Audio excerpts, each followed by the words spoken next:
Hi, I'm Mike with Barry's Coaching and TriMaster Swimming. How do you go from being, let's say, total non-swimmer to competent and confident triathlon swimmer? Well, I wanted to share with you 7 steps to going from non-swimmer to competent triathlon swimmer. So here we go. Step number 1, seek out the help of a coach or an instructor that specifically has experience teaching adults how to swim and helping them progress along to becoming competent enough to swim in a triathlon or or join a master's swim program. Okay, so somebody specific like that. Step number 2 is work with that coach or instructor and commit to for 6 to 8 weeks is kind of my recommended time frame of once a week doing a one-on-one swim lesson session with that coach or instructor. That coach is gonna guide you along the way, help you progress, develop the skills you need to learn, keep you from learning bad habits or developing bad habits, and you're just gonna have that little bit of accountability there. Step number 3 is ask that coach what homework you should do. So what do you do in between lessons, swim lessons?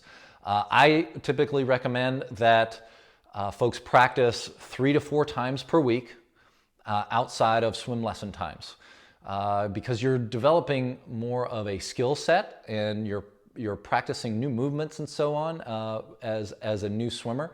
So the frequency of practice becomes actually more important initially. So 3 to 4 sessions per week. Ask that coach if they could put together a little plan of what do you do during each of those sessions. Yes, we learned some drills, but how do we implement them? How do we use them in practice? And then hopefully those practice sessions that they build for you are somewhat progressive in nature and also build up your swimming endurance a little bit. Step number 4 is commit. Now I understand that this step may have come before step number 1 if you signed up for a triathlon without knowing how to swim, but commit to that time frame of 6 to 8 weeks and swimming 3 to 4 times per week. I've just come to find that there's just something about that time period where if you don't check results, you know that you're going to have ups and downs and breakthroughs and breakdowns along the way, but something eventually will start to click the more you practice during that time period. So commit to that time period initially. Step number 6, become a student of swimming. Become a student of swimming. Study swimmers, study the sport. Maybe pick up a couple books, watch, hop onto YouTube and pull up a few videos from the last Olympic Games and watch swimming a little bit. Unbiased, don't take everything for what it's worth that you're reading because there's a lot of information out there. But start to study and immerse yourself in the sport of swimming. I showed up one time to a swim lesson and the gentleman that I was working with actually was there with notebook in hand already studying the local swim team, just watching them swim laps and studying how they moved and how they talked and how they put on their goggles and all of this type of stuff. So immerse yourself in the sport. That's step number 5.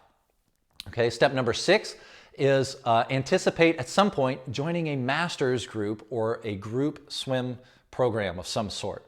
I'm always upfront with folks and I say, look, my ultimate goal is for you to get comfortable, competent, and skilled enough to join a master's program. You're going to have the benefit eventually of an on-deck coach and structured swim practice sessions and some accountability with a coach, as well as you're going to develop some friendships within that group.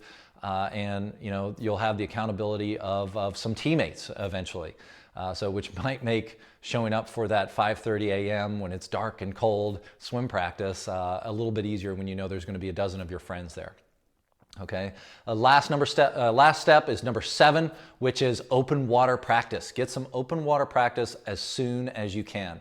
If you're going to stick around and stay in this sport for a little while, eventually odds are you're going to do an open water or an event where the swim is an open water swim. So it's just a little bit of a different environment. You're going to want to get the experience of swimming in a pack around other swimmers, not having straight lines to follow like you do in the pool. There's just a few skills that you need to learn and practice beforehand. So by all means, do not let your very first open water swim be in a race. You want to do that in a controlled environment, low key, where you can learn the skills and get comfortable with that new environment. Okay, so those are 7 steps to becoming a competent and confident triathlon swimmer. And circling back to step number 3 real quick, if you want a practice plan for what to do during those 3 to 4 swim sessions in that first 6 to 8 week time block, I put together 4 drills with video examples in a little PDF file. You can just download that for free if you go to tryswimmingblog.com/7 steps, and you can download that guide. It'll give you what to do in a structured swim session and how to build up a little bit of endurance and how to do that during those practice sessions. So that could be your homework if that's you right now, just getting started learning how to swim. So thanks for watching. Take care. We'll see you at the pool or out on the trail sometime soon. Take care. Bye-bye.